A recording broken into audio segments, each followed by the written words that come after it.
This is our 2004 Dale Earnhardt Jr. edition supercharged Monte Carlo. And unlike your grandfather's one-of-one C8 made on the fourth Tuesday of the year in basic metallic gray, this one's actually unique. General Motors made less than 3,000 of these things, and I've personally owned 3 of them. And sure, mine hasn't been running for the last 5 weeks, but it is now better than ever, and I'm here to tell you guys all about it. My name's Hovey, this is Slow Car HQ, let's get to it.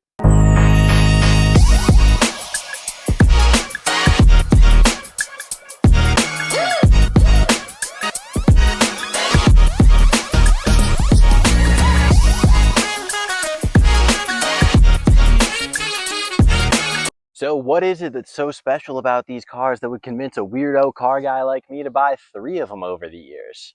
Well, it all started back in 2021. I was graduating college and wanted to buy myself a new car.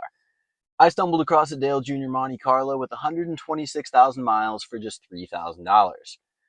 It had some skeletons in the closet, but it wasn't anything too crazy. I painted a quarter panel on it. I did a lot with the evap system, replaced a few wheel hubs, forgot to torque my lug nuts and the wheel fell off and I had to replace the fender.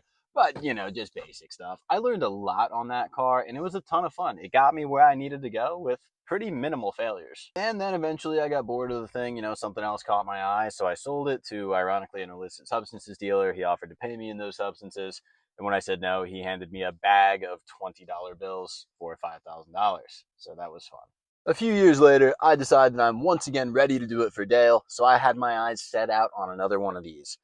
I'm living in Dallas at the time, and I find one in none other than my hometown in Kansas City. So I called my dad and I said, hey, go buy this right now. I'll come home this weekend. I'll pay you. I'll pick up the car. And that's exactly what we did. The second one had 80,000 miles, no sunroof, but it was still a pretty nice car.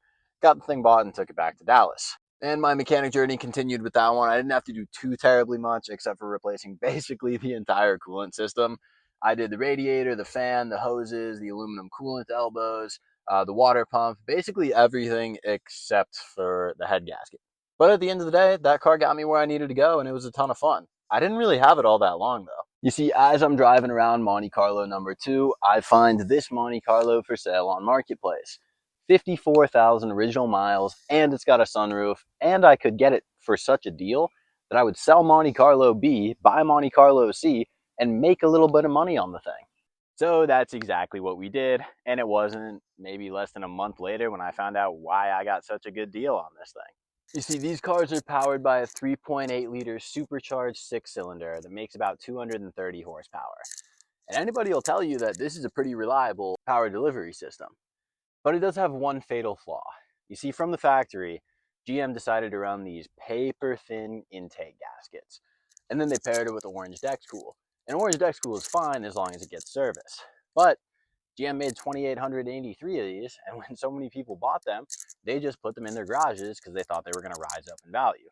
That means they weren't getting driven, and more importantly, it means they weren't getting serviced. That Dexcool over the years just decomposes and turns into sludge, and it starts eating away at the intake gaskets. General Motors even had a recall on these. This car never had the recall done. Intake gaskets got ate away, and right after I bought the car, the motor left the chat. So $8,000 and a Jasper motor later, we got this thing back on the road, and then I moved back to Kansas City. Car did amazing. But before I tell you all the cool stuff that we've done to this thing, and why it hasn't been on the road in the last 5 weeks, we do got to celebrate that it runs again and get this thing cleaned up.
Now that this thing looks the way that it should, let's talk about it.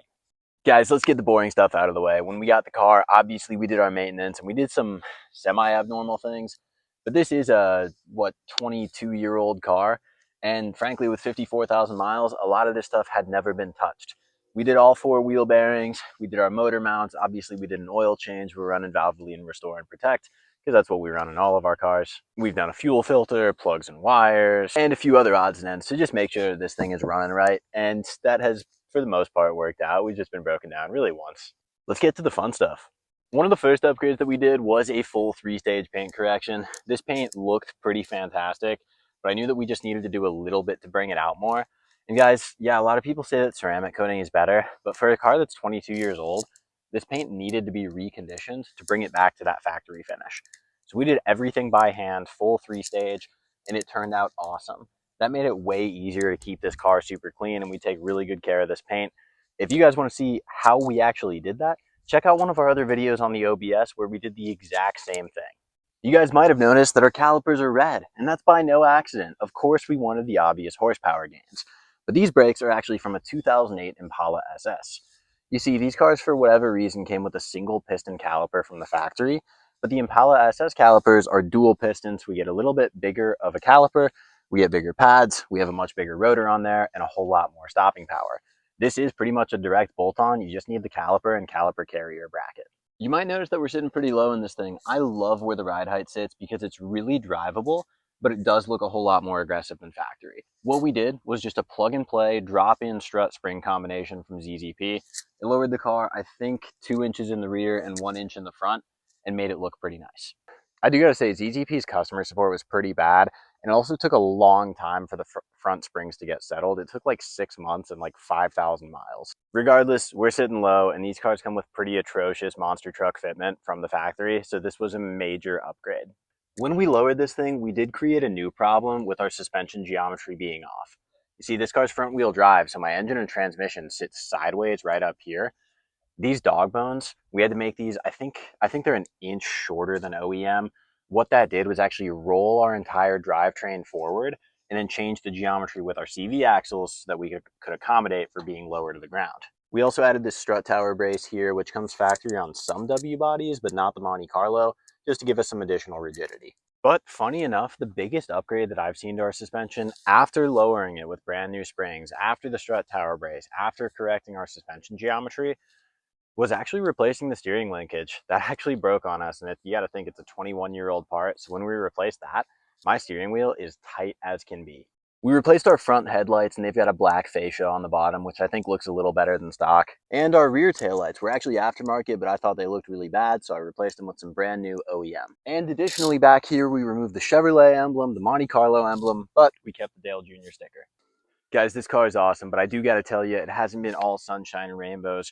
Over the last few weeks, we've had some difficulties. My torque converter locked up really hard out of nowhere, and then a couple weeks later, I effectively lost first gear, and I had a few codes thrown for my shift solenoid A, B, and my torque controller. So in order to change those, you got to split the transmission in half. What we ended up doing was taking apart the entire driver's side spindle, CV axle, the spindle, brake rotor, drum, wheel hub, all that nonsense. Took it all apart. We took 3 of the 4 motor mounts off, so that way we could angle the engine downward. We brought down the cradle, pulled the transmission apart, changed the solenoids, changed the internal transmission harness, put it back together, and that didn't fix it. We ended up finding out that this harness right here didn't have its factory positioning correct, and it was rubbing up against the supercharger belt, tearing apart wires on my main ECM harness.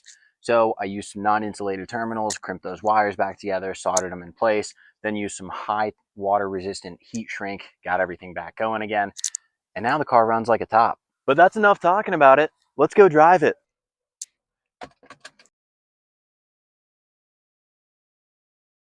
Guys, this car does run like a top, and when I'm thinking about what makes a really good daily driver, I'm looking for a few different things. A car that's reliable, and to be honest, outside of a couple of dramatic instances for a 21-year-old car, this thing's been nothing but reliable. It's 3.8 liter 6-cylinder. As long as you take care of it, these things are pretty indestructible. Beyond that, I like a little bit of uniqueness with a daily. You guys know I'm not a big fan of how everybody's driving the same BMWs, the same FRSs. Everybody over 50 has the same C8 Corvette.